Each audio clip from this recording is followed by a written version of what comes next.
Once again, I'm Eric Vansel, and you know what? Daryl's not with me tonight. And unfortunately, or fortunately, depending on how you look at things, I'm doing this thing solo. And so I apologize if there's any technical glitches in this live stream because I kind of had to scramble at the last minute to get everything together. But I did not want to go another Friday without a show. And I really wanted to talk about this whole Mandalorian season 3 being different from season 1 and 2. So, with that said, basically what I was saying was season 1 you kind of had the Mandalorian as the lone gunfighter, and we were establishing his character. In season 2, we started to introduce a little bit more of the lore, not only of Din Djarin himself, but also we were introduced to some of the characters that we knew and loved from the Clone Wars series. So I just think that there's a lot of room here for growth for both Din Djarin and some of the side characters, because you have to remember, we no longer have Grogu. At the end of season 2, as we found out, Grogu was taken by Luke, and, he's off presumably training with the Jedi. But, that remains to be seen. Exactly if he's going to even make an appearance in season 3. I honestly don't think he's going to. I don't think he's going to be in season 3 at all, actually. But, I mean, who knows, right? There's always a possibility that he could return. But what I wanted to get to was the fact that in season 1, we were introduced to Grogu pretty early on. And because of that, much of season 1 and 2 was actually about Din Djarin, who we know as the Mandalorian, bonding and developing almost this father-son relationship with Grogu. Because remember, at first, he was just the asset. He was the one that he was hired to go pretty much get and bring back to, ultimately, Moff Gideon. But then we find that he starts to develop a bond, right? So first, he actually does deliver him to the Empire, but then he has a change of heart, and he's like, no, I don't want to do that. I guess he didn't feel the kid was going to get a fair shake or something. But then as time progressed, he started developing this bond, and from there, it just started deepening to the point where, like I said, I mean, at the season finale of 2, I was in tears. I actually literally started to cry when he was giving him over to Luke. So, I just basically want to open this up to you guys in the sense of, and again, whether you're watching this live with me now and, chat in, that would be great, because without my co-host, this was designed as a 2-person show. And again, I found out pretty late that I had to do this solo, so I wasn't exactly prepared. But hey, like I said, there's a lot going on in Star Wars, and it's not exactly the first time I've carried the show on my own. Plus, I have you guys chatting in and helping me. Ronaldo, by the way, how you doing? I'm glad to see that you're with us. And, thanks a lot for telling me that there was no sound today. I appreciate that, because I could have gone the whole show thinking that there was. But yeah, there's a lot of different elements I think that they could do going into season 3 that they sort of set it up in season 2, honestly. Because once they introduced bo-katan, and remember, bo-katan was the one that started telling Din, hey, not all Mandalorians think the way you do. In fact, a lot of us don't think the way you do. They found out that he was part of a sect of the Mandalorians that were basically zealots and had all these crazy rules, and so naturally that started making him question things a little bit, because up until then he didn't know. He thought that this is the way all Mandalorians acted. Nobody took off their helmets, and the first time he sees any Mandalorians, they're taking off their helmets, they're asking him stuff, and he's just like, whoa, whoa, whoa, whoa. This is kind of a surprise to him. I mean, I admit it was sort of a surprise to me too. But, he was definitely starting to question things, I think, at that point. And then, of course, we get everything up into what ends up ending in season 2. And then that was when he ended up with the Darksaber. And so I think that this is going to set up the story in season 3. So now Ronaldo says, I think the story's natural progression is to be different. With the Darksaber in Din Djarin's possession, it opens the possibility for a bigger storyline. And I think that that's the key. I think that that's the key to this whole thing. When you say that it opens it up to a much bigger storyline, I think that that's what we're going to get to. Because if you think about it, of everything that happened in season 1 and primarily in season 2, you basically had a really closed, almost claustrophobic storyline going. Pretty much, it was almost like an open world RPG game, in the sense of you followed a main character and he had a main quest, and he meets a lot of these side characters along the way. And so consequently, that's pretty much what was going on through this whole thing, right? I mean, people would come in and out, and you would even meet some side characters that actually became other main characters, like Cara Dune, although that's not happening anymore. But Grief Karga, certainly Miggs Mayfield. You started to actually get some of these people that were pretty much kind of like main side characters. It's interesting. I've been watching the show Frasier a lot lately. And Frasier is actually my all-time favorite TV show.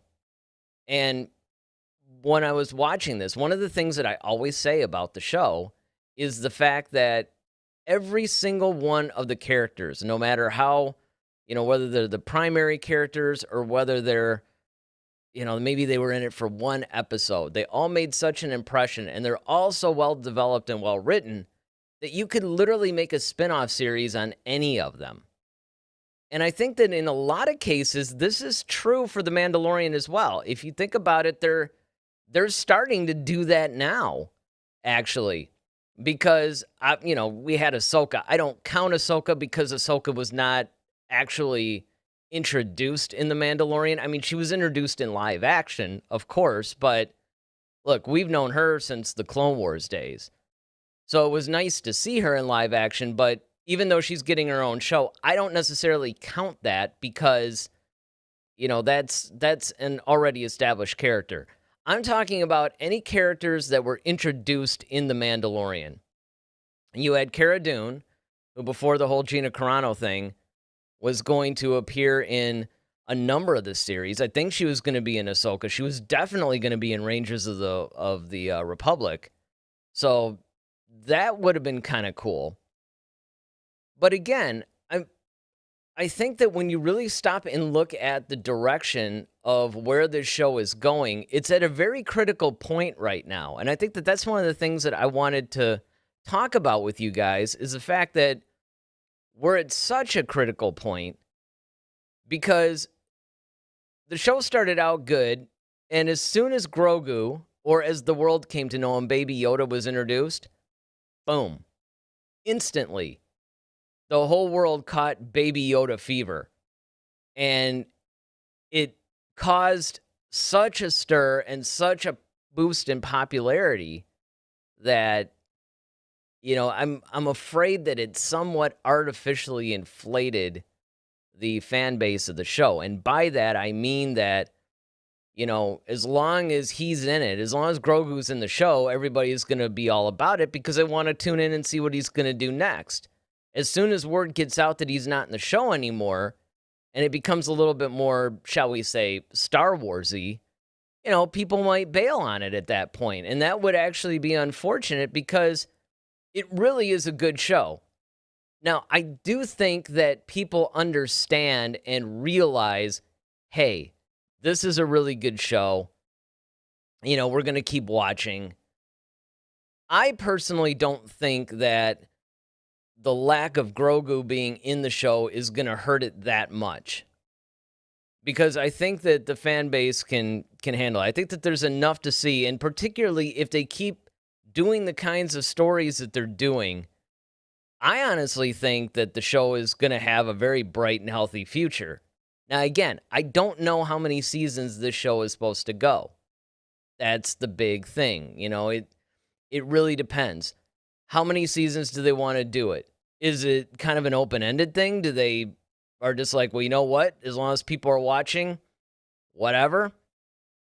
Or is it going to be a case of, like they do in a lot of series now, where it's like, okay, we want to make it a 5-season show, right? So they predetermine this. They say, we're going to make this a 5-season show. And they just produce each season, tell the story they want to tell. Maybe they alter things. And, of course, if the studio comes to them like, guys, you got to go on beyond to season 5, maybe they'll do it. Maybe they won't. I personally would love for a series to hold on to its integrity. And if it's only supposed to be 3 seasons, or if it's only supposed to be, 4 or 5, or whatever the predetermined number is, let that be all it is then. Those are the kinds of things that I think that they should be doing. I don't really think that, even though the reality is, it's business, you have to go where the money is. The problem with doing that is that you end up compromising the quality of the show if it's artificial. I mean, it could very well be that there's more stories to tell. You might get to, say, a theoretical season 5, let's say. So let's say you had a story arc, and the story was like, okay, I'm going to make this a 5-season show. You get to the end of season 5, the studio's like, look, this thing's making millions of dollars. You can't end this right now.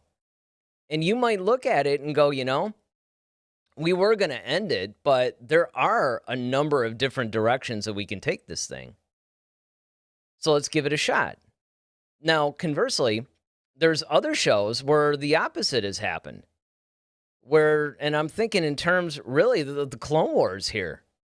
The Clone Wars was actually meant to go 6 or 7 seasons.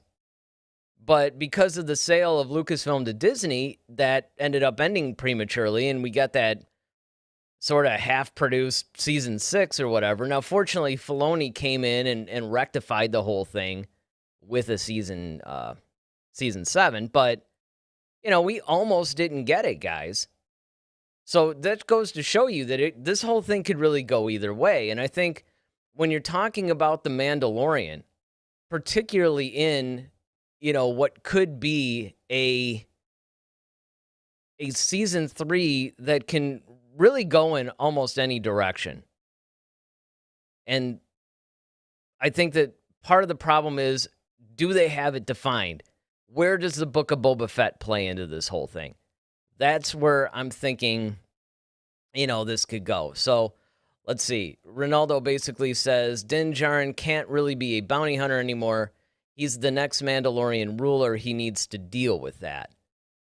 Yeah, that's where things are getting confusing to me.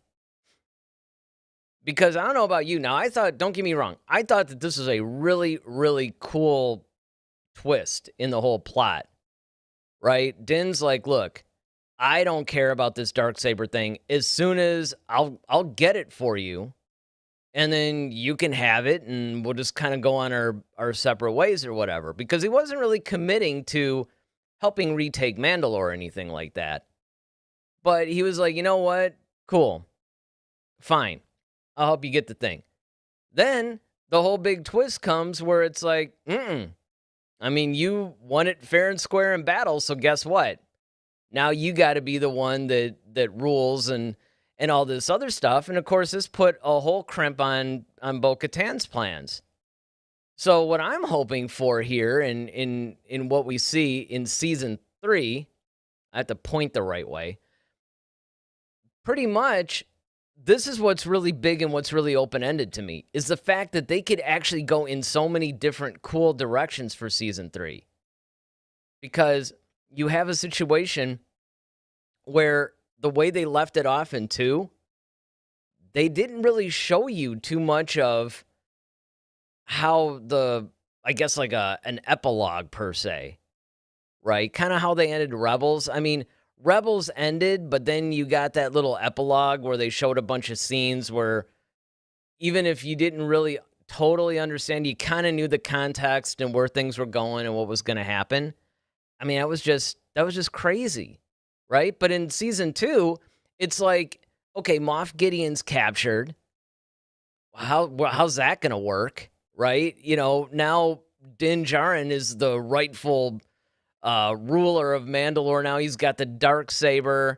How's bo-katan going to feel about all this? I mean, there's just some really, really crazy directions that they can go, and you really don't know. There wasn't any kind of an epilogue kind of thing to give you a sense of where everybody's at, because the focus really, if you think about it, was on Luke and Grogu, right? I mean, Luke comes in there, lightsaber blazing, he's doing his thing, and then, it's like, you kind of forget about that. It's like, oh, sweet, Luke's out there slicing up, battle droids and stuff like that, and the fact that, oh, well, was Sebastian Stan playing them? Did they de-age Mark Hamill? All this other stuff, right? So the conversation kind of turned toward that whole thing, and it got away a little bit from this other stuff. And I remember when I was watching it, I was sitting there thinking to myself, like, well, wait a second. Did anybody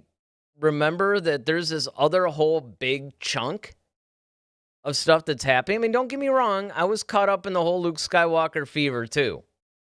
I mean, I think honestly, if we're honest, I think everybody was. But, it's just one of those things where I just wonder, did they do that on purpose, or was it the story got away from them and they're like, okay, whatever. Ronaldo says, I imagine we will see a conflict between ideologies. With Din Djarin's This Is the Way and bo-katan's Old Ways of Mandalore, it could be an interesting story. And I agree. I totally agree with that. In fact, I definitely think that that's really, if I had to pick what I want and what I think is going to happen, for once, they're both right in line with each other. For once, they're both right in line with each other. I honestly think that we are going to get the whole ways that Din Djarin was taught versus how bo-katan knows things are. Because one of the coolest things about them bringing bo-katan in this thing in the first place is the fact that she's kind of how we got to know Mandalore. Through the Clone Wars and everything, and through Duchess Satine and all this. I mean, there's just like all these stories that, the Children of the Watch, and then when Darth Maul came in and took over for a while. I mean, there was some really, really cool things that were happening. And I just think that it would really be a disservice if all they did was make this thing kind of an action-packed thing, which, to their credit, they really haven't done. I mean, if you go back and look at The Mandalorian, there were some episodes of the show that were really surprisingly slow. I mean, to the point to where you thought, like, is that it? I mean, okay, I'll give you guys an example. There was the Tatooine episode, which I think was episode 5 of season 1. Now, granted, that wasn't, that had some stuff in it, but if you really think about it, as cool as it was, and even though we now know that it introduced Boba Fett, it really wasn't moving around that much. And then, of course, there was that whole thing, and I think it was the second episode of season 2, where it was, he was trying to get that frog woman to, reunite with her family, and, they were attacked by the spiders and all that. And I mean, again, that was an example of a more action-packed episode, but I mean, did that really advance the storyline at all? No. Now, of course, it got him to the ship, which allowed him to meet bo-katan. And that, I think, is my point, is that one of the things that I think is kind of cool about this series is there's really no wasted episodes.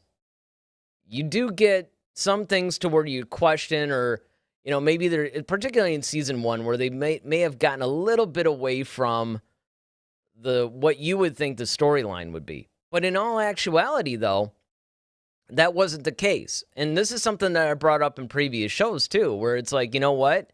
You think that this is a filler episode, but you're going to find out later on that it was really leading up to something. And this is one of the things that I really like about modern television is the fact that you're not necessarily having to do 22 episode seasons anymore. Often you're getting like 8 to 10 episode seasons.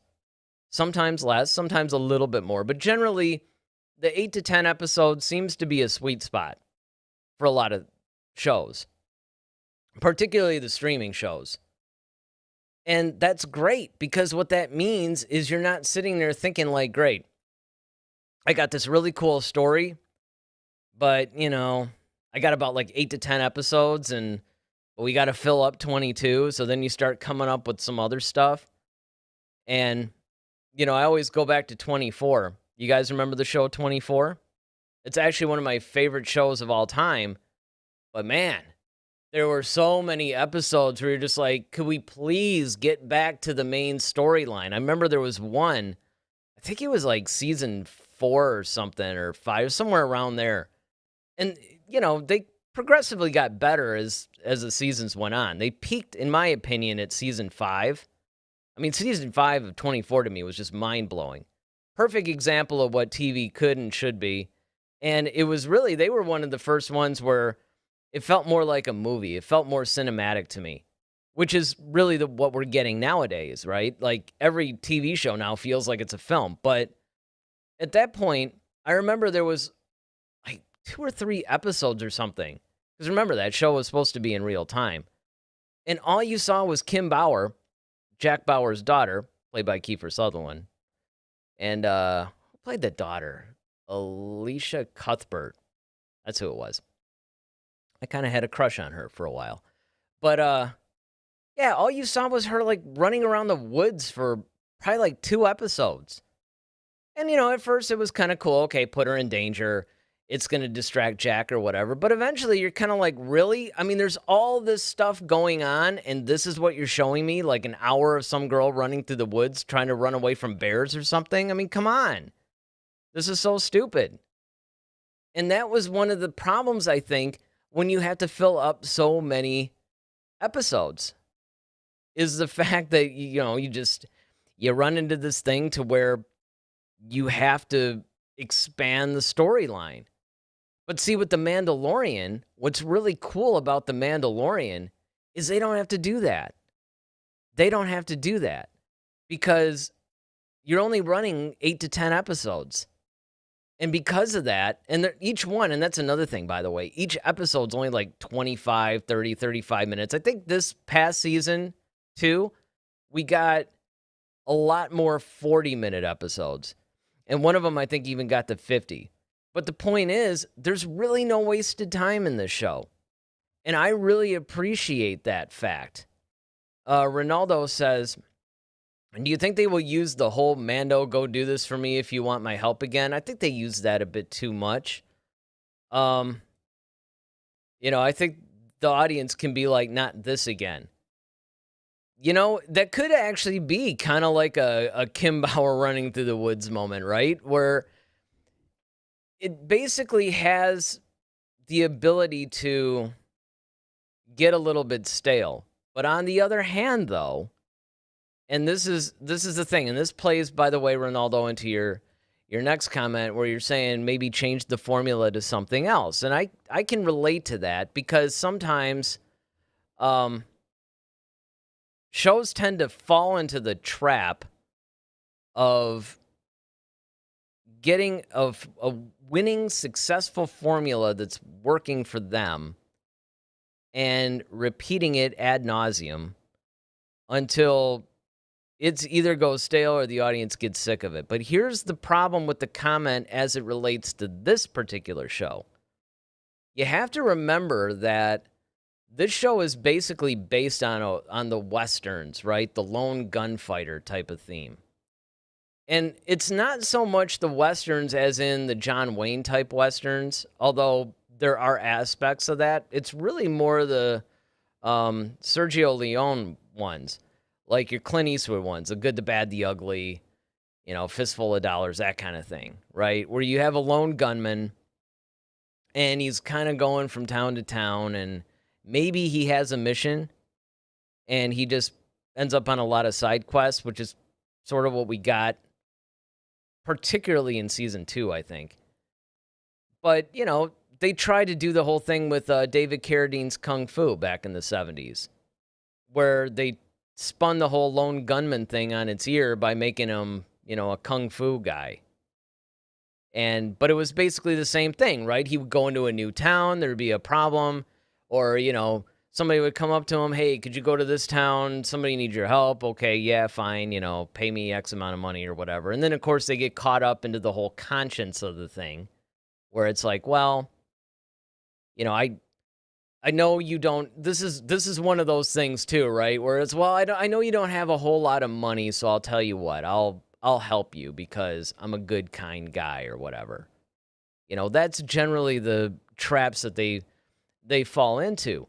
But The Mandalorian is kind of that same thing, though, right? I mean, it's kind of like they basically took that whole lone gunfighter Western kind of vibe and put it in the Star Wars universe, which I actually thought was a stroke of genius.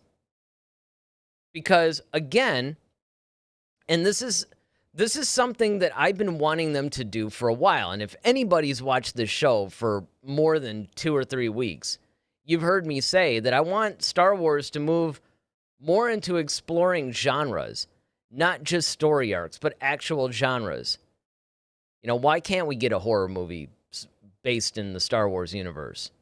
Why can't we get, off the top of my head, I was going to say a sci-fi, but, maybe a political thriller, right? I mean, you could totally do that in the Star Wars universe. You could even, this is kind of a stretch, but you could do a romantic comedy in the Star Wars universe. Now, I'm not saying that you have to go and make every single genre, right? Because that would be impractical, and it also wouldn't make good business sense. It costs a lot of money to make these movies.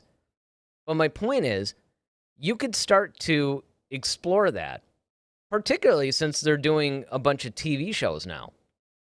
For a streaming series, you can be a little bit looser because the budget's not quite as big as a film. They're not spending $200 million on these things. Now, granted, they're spending, I don't know, it's like $1 million an episode or something along those lines. I remember it was pretty expensive for a show. But they don't have to, you don't have to make everything super big budget just to put it in the Star Wars universe. It depends on the genre that you're trying to tell. If you were doing a horror movie, right, you can be in one set. So, and you don't have to have a ton of effects. So, there are different things that they could do. And I don't necessarily think that dumping the overall formula of The Mandalorian is the way to go. I could see the argument. Don't get me wrong. I can understand the argument. I understand why people would say that. Because, unfortunately, in the society in which we live, we get really tired of things quickly. It's funny. If you go back and watch old movies, they are so slow-paced. They're almost painfully slow.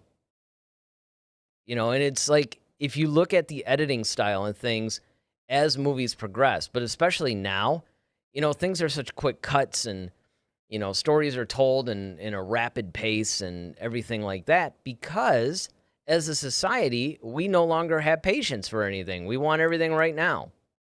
And the technology has afforded us to do that. And so because of that, our style of movie making has actually changed. And so as a result, I think that you do run the risk of maybe trying to change things too much. One of the beauties of George Lucas's vision was it was pure. He combined a bunch of storytelling elements and, said, hey, I want to tell a timeless classic story that's not tied to any societal problems. It's basically good versus evil, the hero's journey, and so on and so forth. So I think that, that could work in the Star Wars universe as well. So we got a few more chats here. Ronaldo says, maybe we will learn who rescued Grogu in the Jedi Temple. That's actually a good point. You know, that's, again, we're talking about some of these things that escaped us in The Mandalorian. That was one of them. I totally, you don't really think about that, right? That somebody definitely rescued him in the Jedi Temple from Order 66 because we learned that he was there. So, how did that work? Now, granted, if he's around 50 years old, during the time of The Mandalorian, which is about 6 years after Return of the Jedi, so I think there was like a year maybe in between Empire and Return of the Jedi, so that'd be like 7, and there might have been like a year or two between New Hopes, I figure like 8, and then of course you got about, figure 19 years between episodes 3 and 4. So yeah, I mean, I guess he could be in like his late teens or early 20s around the time of the Clone Wars. So it is possible that he was sentient enough. And I mean, granted, Anakin was killing all the younglings, so I mean, I guess, hey, anything is possible in the Star Wars universe. And speaking of anything being possible in the Star Wars universe, Joanne Vansel says they could make a mystery. Yeah, that was another one actually that I had suggested.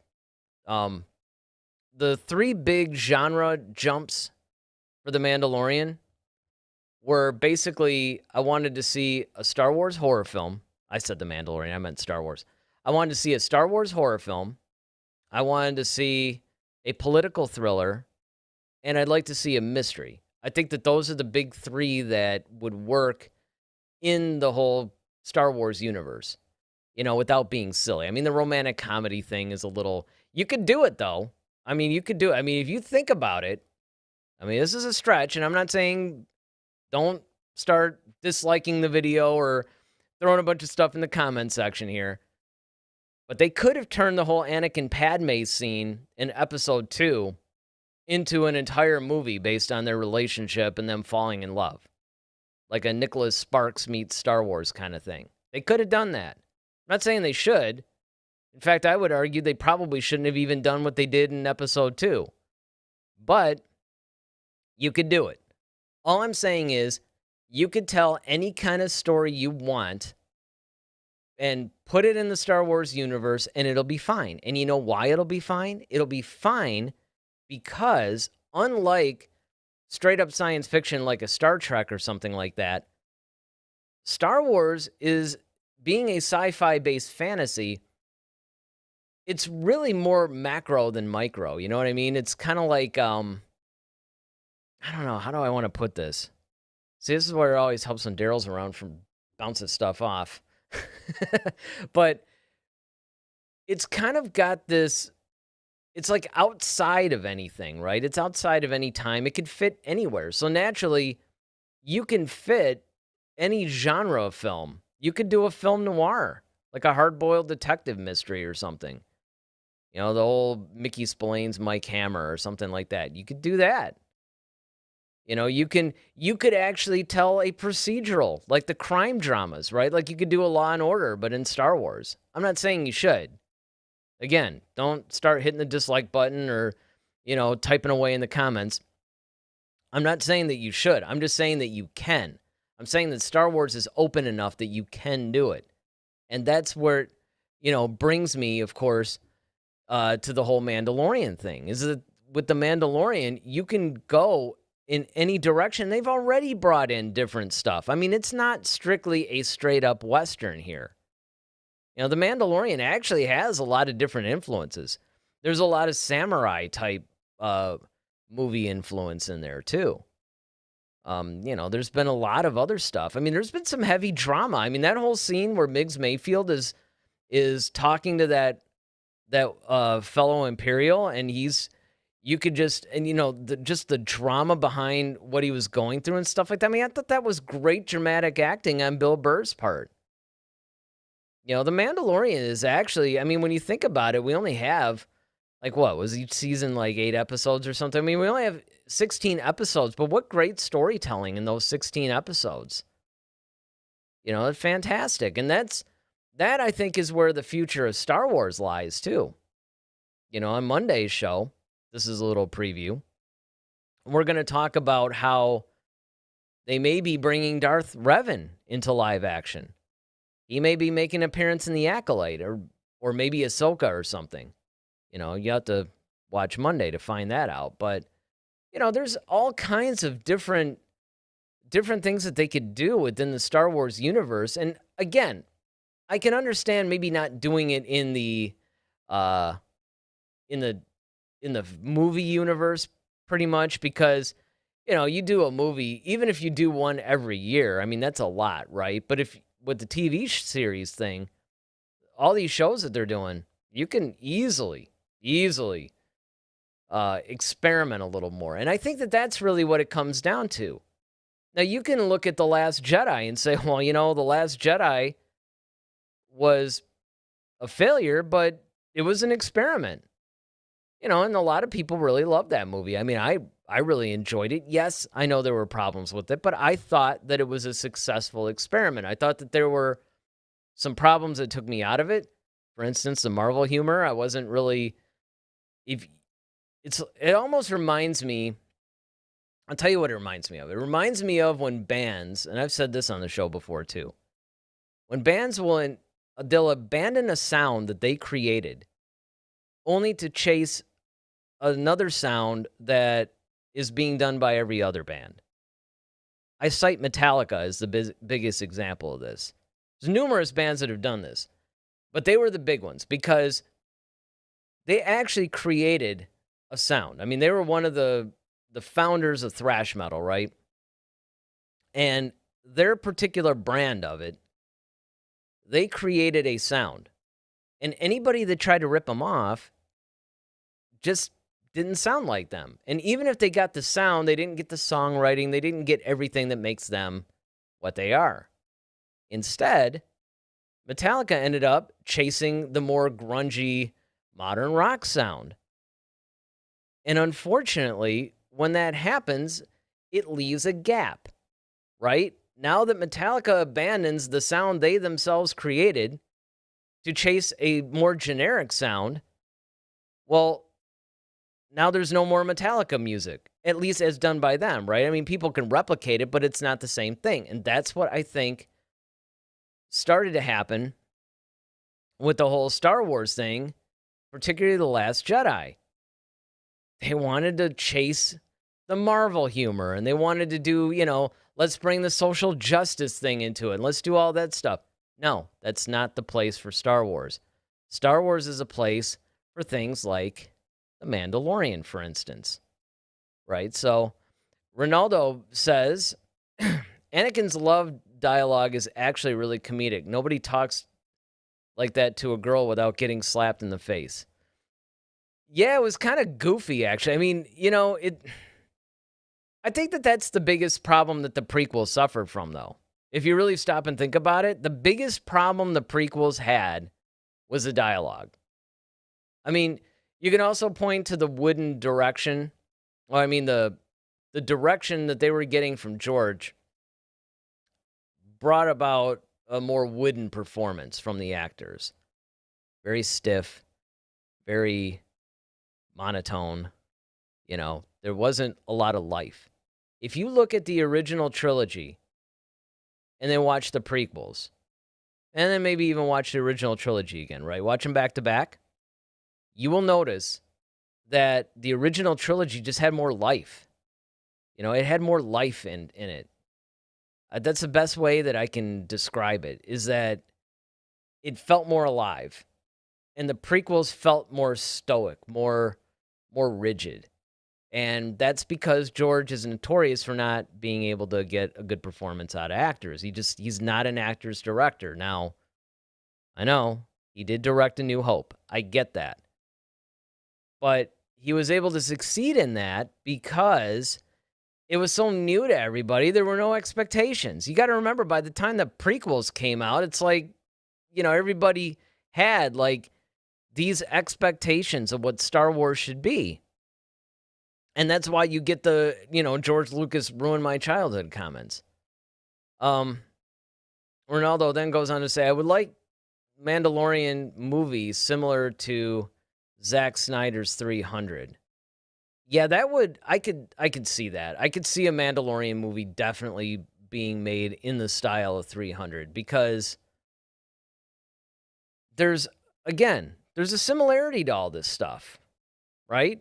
I mean, if you actually go and you look at certain movies, and I've done this, I've actually gone and seen certain movies and gone, you know what?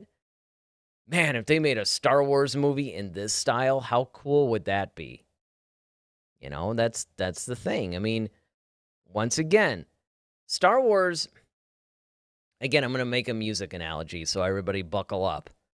Star Wars is kind of like rock, where it's not a pure music form, right? There's jazz, there's classical, um, there's country, there's blues, there's very pure music forms. Whereas rock and even though hip hop rap stuff, it's not pure because you can actually put a lot of influences on there, right? Like you can actually have like jazz influences on rock or country influences or classical and it's going to change the music in some way. And that's how Star Wars is. Star Wars is not a pure form. It actually goes above a lot of the stuff because of the nature of the way that it is. It you could pretty much bring any kind of movie or any kind of genre or whatever into the Star Wars universe, and it'll be right at home. It'll be right at home. Ronaldo also says, in my opinion, Last Jedi has some things that I think George will totally do. Maybe it's just me, but it feels like that. That's possible. And that's possible because of the fact that there was a lot of stuff in The Last Jedi that actually came from George. Not directly, mind you. But, like, actually, the Rey character was originally going to be named Kira, which I'm convinced they lifted that and named the Solo character after that. It was spelled a little bit differently, but it was the same pronunciation. But here's what I'm thinking, guys. I think that if George had made the sequel trilogy, and we did a show on this, by the way, would George Lucas's sequel trilogy have been better? I'll put a link to that in the description. By the way, if you guys, like what you're seeing so far or whatever, don't forget to hit the subscribe button, hit that like button, because that does help the channel. And hey, we joined the whole buy me a coffee thing. Now it's buy me a blue milk. So you can actually buy us a blue milk.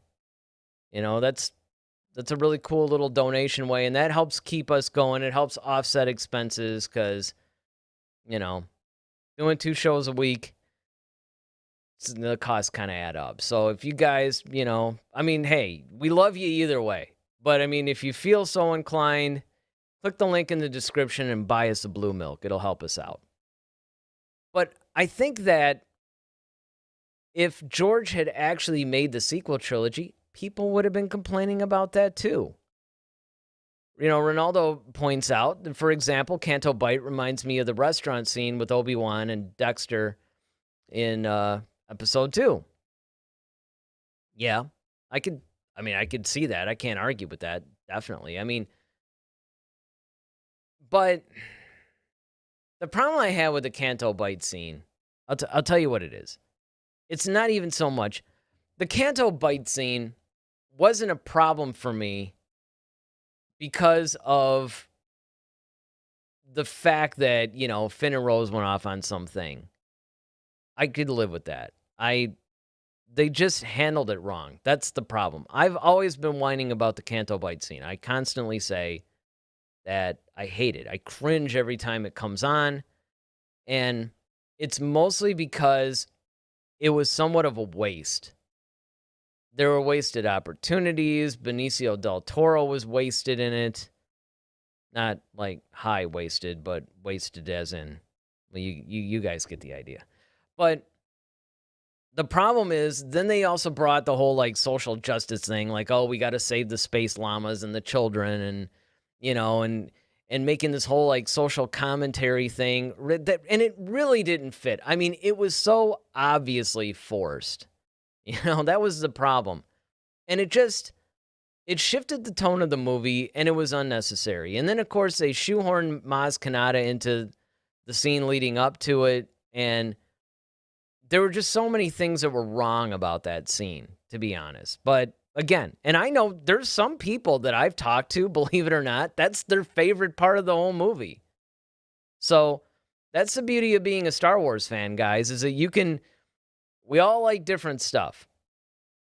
Generally speaking, when Daryl and I are talking about these things, we generally like a lot of the same things. And most people, I have to say, most people agree with our points of view on things. And when people don't, it's usually because we're missing a piece of information or something. And then they'll provide that in the comments and we learn from it. And of course, we usually acknowledge it on future shows. So that's great. That's why we love it when you guys chat in live. That's why we love it when you comment. Because, again, we're big Star Wars fans, but I mean, we're trying to get through this stuff, right? I mean, there's so much Star Wars stuff to get through now. And that's where I think that what they're doing with The Mandalorian, at least what I hope that they do, is that they take this in a direction that has life beyond a miniature story arc. And by that, I mean, I do hope that they do the whole fighting for Mandalore thing. Because if you think about it, Din Djarin doesn't want it. He didn't want the Darksaber. He doesn't care. Din Djarin does not care. But he is, and this is what kind of surprises me about things in a way. I was surprised that he was so cavalier about the Darksaber and Mandalore at first, because he's so rigid about following the Mandalorian code. And back when they were kind of in that underground situation, he was living and dying by that code. And it just seems like he would want to get in touch with that. But see, I think the big tug of war with him is that bo-katan's Mandalore, he probably feels he has no place on it. See, and that's where I think that that's where things are coming in, right? And I think that this is where they can go in season 3. That would be really interesting because she's going to want that Darksaber. So she's going to want either him to, I don't know, there's a loophole to get it or what, or if they have to fight. I don't know what the deal's going to be. And don't forget, we don't know what Moff Gideon's role in all this is.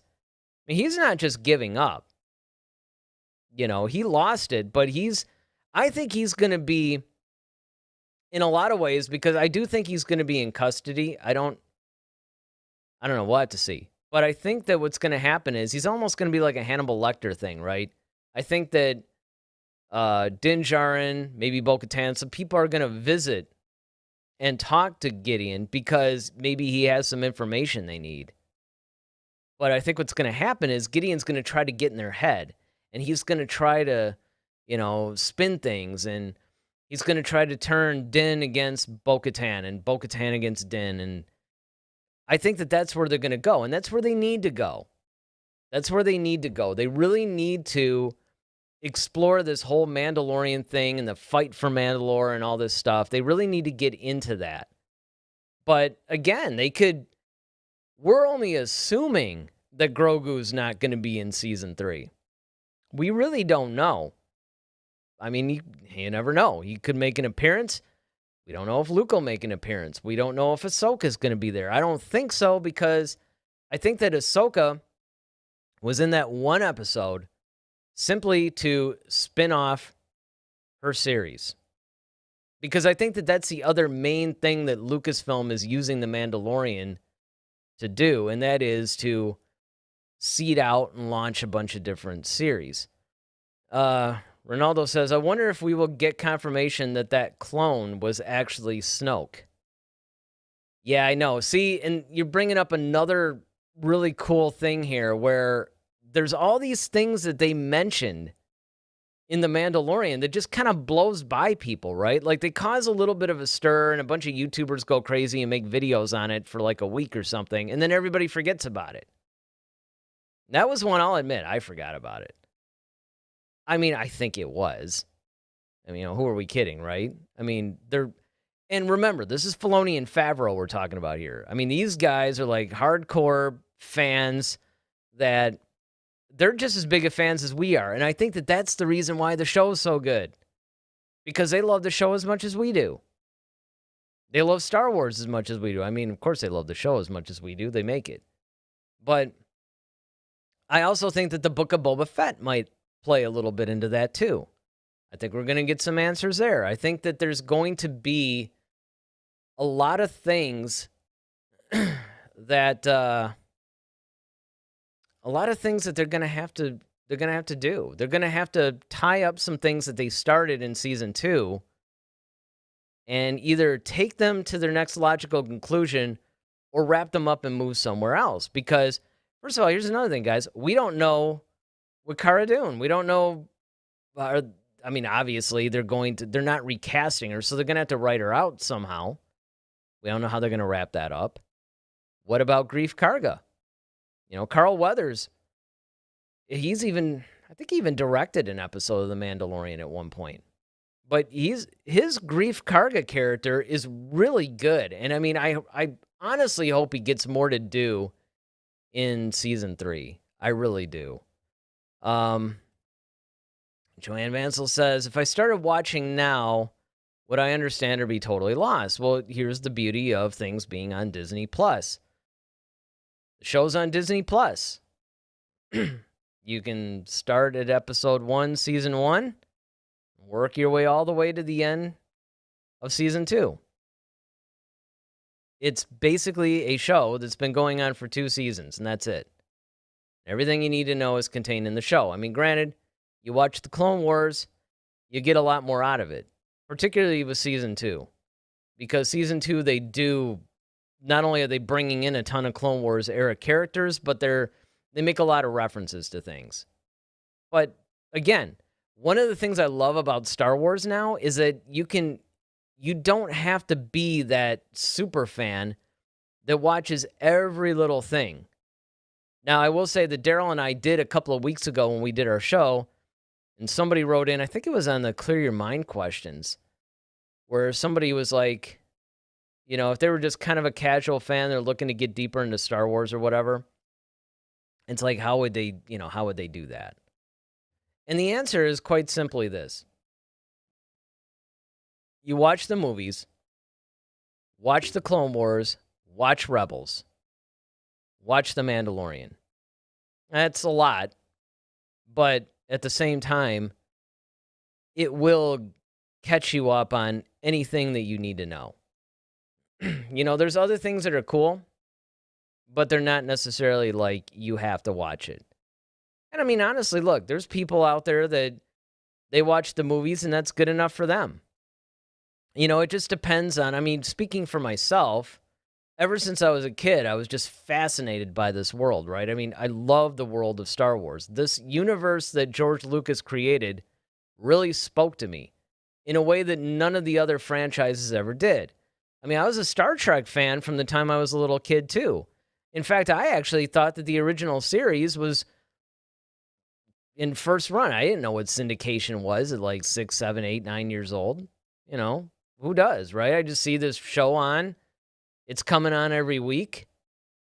So I'm like, sweet. I didn't know it came on like 4 years before I was born. But the point is, and I got into Star Trek, by the way, guys. I mean, I saw all the series. I was even reading the books. I was into it. But Star Wars, though, there's something about it. There's something about the world, the characters especially, that it speaks to me in a way that no other franchise does. And actually permeates through my life. I mean, hey, look, here I am on a Friday night doing a live Star Wars show for you guys. Because, like you guys, I just love watching Star Wars and I love talking about it to people. It's fun. But the thing is, it's kind of gone a little bit astray in the Disney era.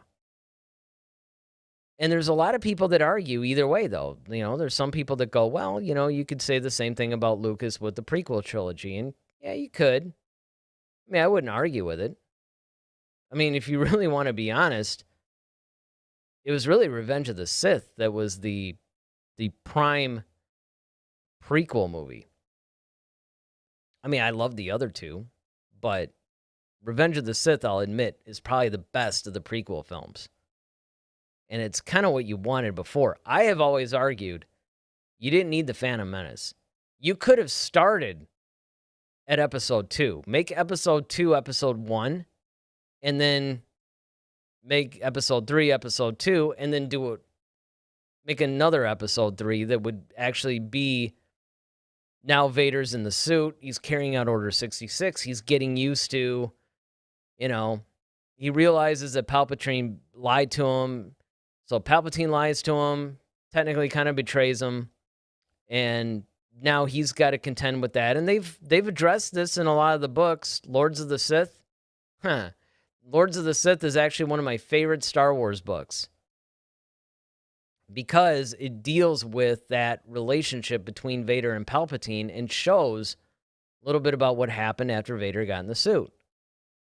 So, I mean, there's all kinds of really, really cool things out there. But it really depends on how big of a fan you are or want to be. It's kind of like, fortunately for me, I've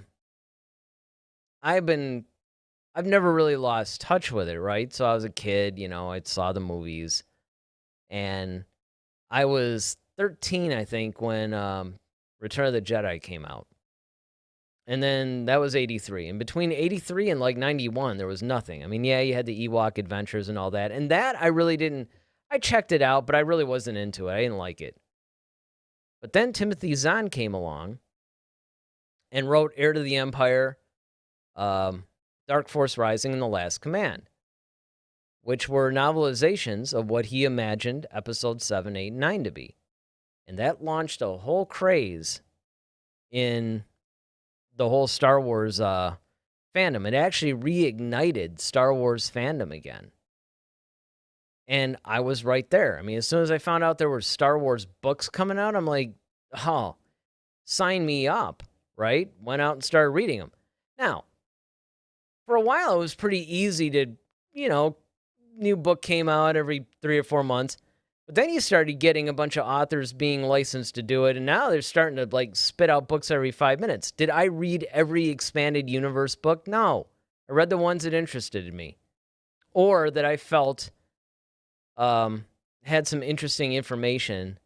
Because remember, none of that stuff was ever really canonized at that point. I mean, Lucas was like, okay, look, you can assume it's canon, but the only thing that's really canon for me is the movies. But, we all treated it like that. Like it's official. But, again, right? It was good. They were well-written books. Then, Disney buys Lucasfilm, and then all of a sudden it's like, hey, guess what? All those books you read, yeah, they're unofficial now. So at first everybody was a little bit upset. I was, because I was heavily invested in quite a few of those stories. Did I think a lot of them were kind of silly and went a weird route or whatever? Yeah, I did. I wasn't in love with all of them. But a majority of them I think were really good and had really great stories. And I thought really furthered the storylines of each of the characters, furthered the entire universe, and I thought it did a really good job. When Disney hit the reset button, first I was upset, but one of the things that I loved was they said, listen, all the books that come out now, they're official. They have been canonized by us. And there's going to be continuity. And at first that wasn't really happening, but then it started to happen. So now you start reading the books now, stuff's playing into each other. And The Mandalorian is actually even referencing, this is one of the first times where you have movies or TV shows or something referencing the books. Now, don't count the prequel trilogy and Legends, because Lucas would cherry pick stuff that he wanted to include. So I know somebody's ready right now to type in, oh yeah, what about Quinlan Vos? And what about, was a guy, Oh, it was the Shadows of the Empire. Oh, the guy's name escapes me. See, one time per show, I always escape something. I thought I was gonna get through this whole show without forgetting something, but and I'm not talking about Starkiller either, although he's cool. But yeah, I mean, it's one of those things where I think that Disney is starting to now understand where they went wrong with the movies, and they're trying to fix that. We'll see what happens. We're getting more rumors of Kathleen Kennedy being out. Now, apparently, it's because of the casting in Indiana Jones 5. There's, people are saying, oh, Favreau is all set to take over. I'm not believing any of that stuff until I see it. But the fact of the matter is, we are getting another movie at some point within the next few years. We're getting a boatload of series that are coming out that I'm personally very excited about. And that includes, by the way, Season 3 of The Mandalorian. Because I honestly think this is one of the best done shows that I've seen in a while. I mean, I'm just saying, right? Ronaldo says, you could skip episode 1 and still understand the story. And yeah, that's my point.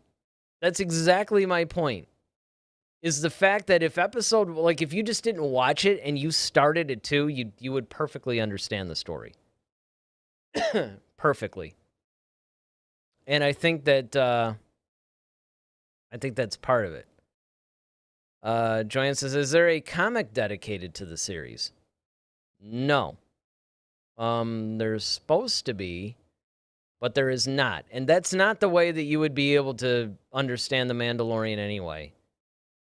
Because even if they did a comic, it would be an expansion. It's not like what they've done with the novels. Like some of the novels, like Thrawn, there's another one. There's another one of the novels where they actually did do like a comic version of the novelization. So like Thrawn, I think was like 4 or 5 issues or something, maybe 6, where it was literally like, if you read that comic, it's sort of like reading the book, although to me, that's like, I've read the comic and I also read the book, and believe me, the book is way better. I mean, the comic was good, don't get me wrong, and it gave you kind of the bullet points and all that, but the real character, the depth of it was in the book. For The Mandalorian, nope, it's a TV series. It's the very first ever live action Star Wars television series. And there's pretty much everything that's happening in that series is contained to that series. It's not expanded on. And in fact, I don't even think, now that I'm thinking about it, I don't think that it's even been, I don't think there's actually been any, like, expanded stuff at all. I don't think any of the characters of The Mandalorian even popped up in it. They didn't make an appearance anywhere else, in other words. Ronaldo says, kind of sad we won't hear about the sequels again, probably. I don't know. I don't know. I'll put it like this. I don't think that we're going to hear about the sequels, at least in the way that they're presented in their current form. And I'm not talking about the rumored Lucas cut of episode 9 or anything like that. I think what's going to happen is you're going to see them move away from that, and I think the events will eventually work themselves in, and that's how I think they're going to softly reboot it, by the way. I think that they're going to have the events stay somewhat the same, but they're going to do things a little bit different.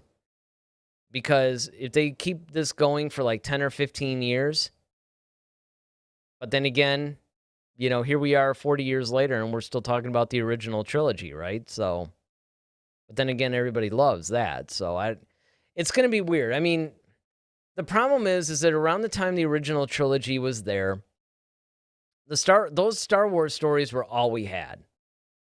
That was it. Now there's just so much out there. There's like so much to choose from. I mean, you can pick from anything. I mean, There's young adult novels.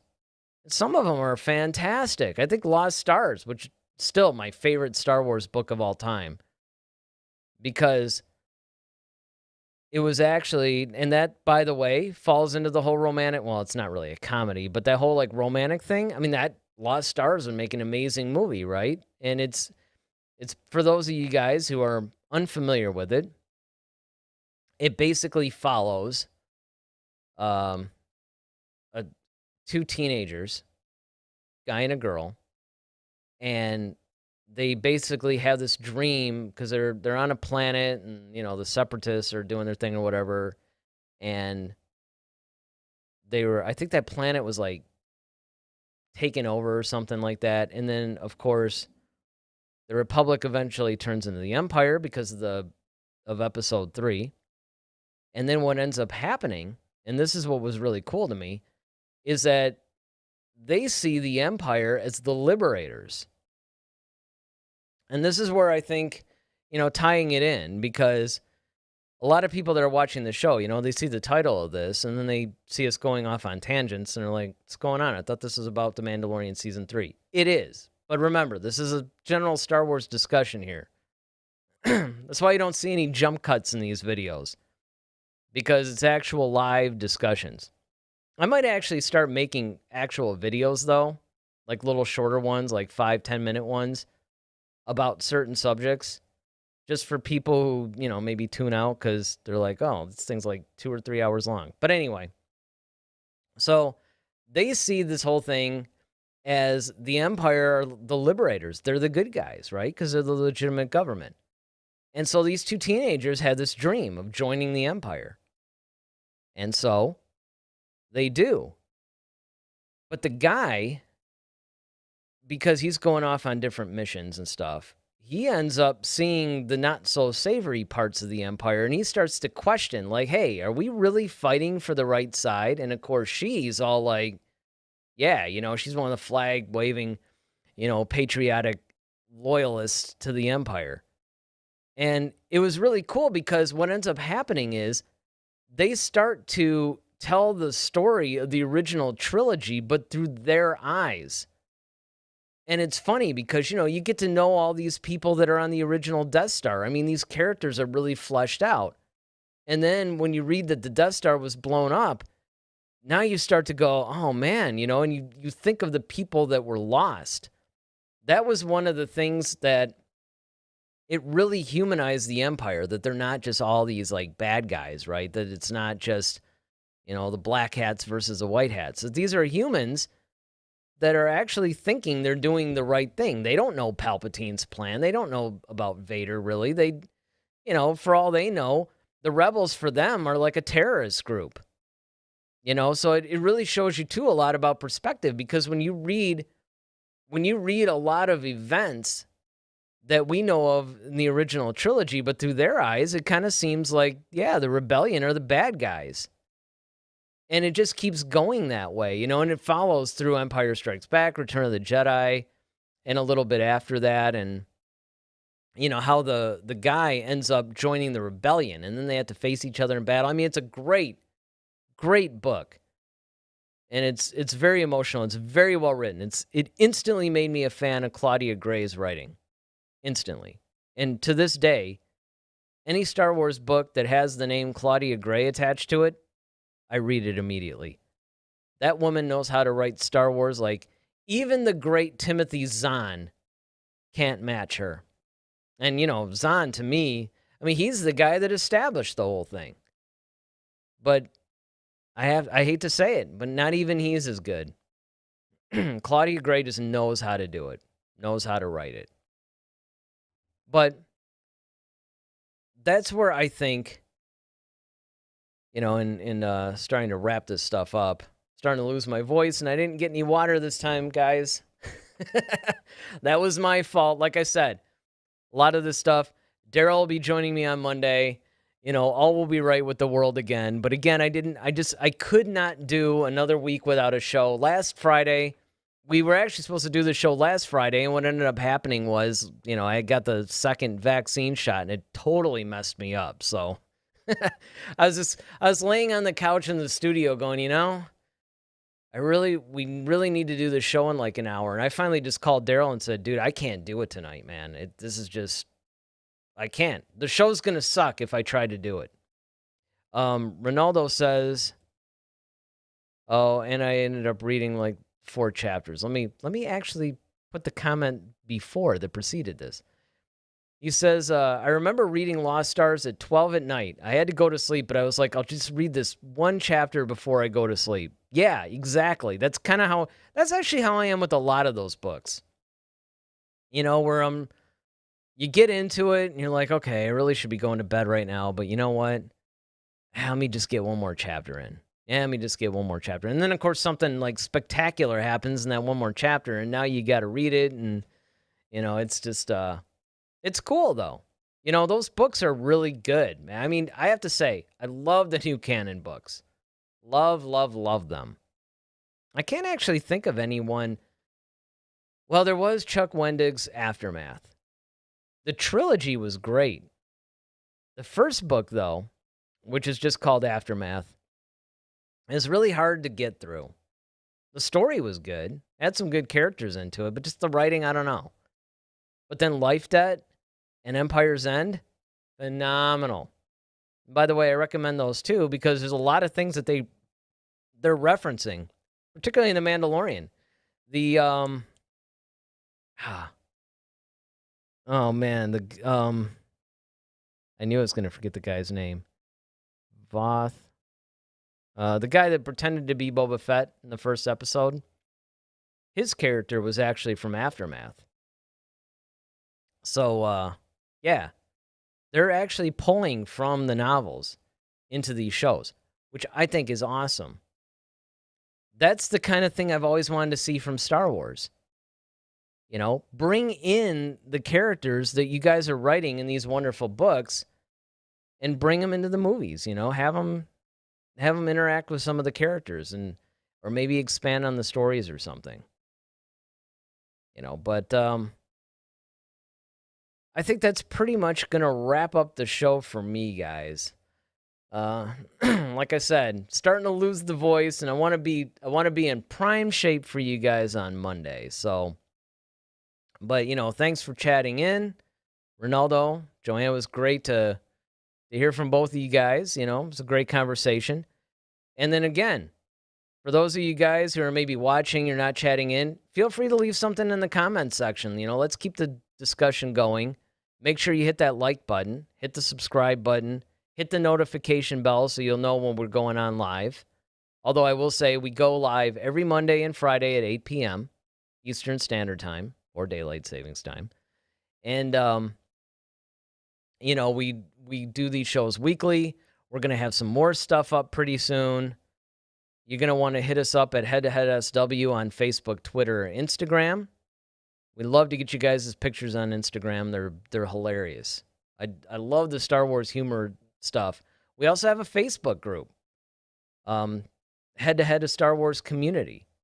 And we interact with that, and sometimes we actually do special content for that group. And speaking of special content, I mentioned that whole Buy Me a Coffee / Buy Me a Blue Milk program. We're offering some packages for monthly supporters. So if you are kind enough to help support us monthly, we'll actually, we'll reward you guys for that. We got a Padawan and a Master package. So, you know, be sure to look into that if that interests you. You can find that at buymeacoffee.com / head-to-head-SW, but you will find the link in the description. And again, if you guys don't want to do that and you just want to maybe buy us a blue milk and give us a little bit of support, that's cool too. We'll give you guys a shout out for that. We appreciate it. But anyway, until Monday, be sure to come back Monday. We're going to talk about the Acolyte, and maybe Darth Revan's going to be in it. Could see a live action Darth Revan. But you'll have to tune in Monday to find out. So with that said, I'm Eric Vansel. May the Force be with you always. Head to Head, a Star Wars podcast. Be sure to follow us on Twitter at head-to-head-SW. Submit your questions for our next show. Visit our official website at head-to-head-swpodcast.com. Until next time, may the Force be with you always.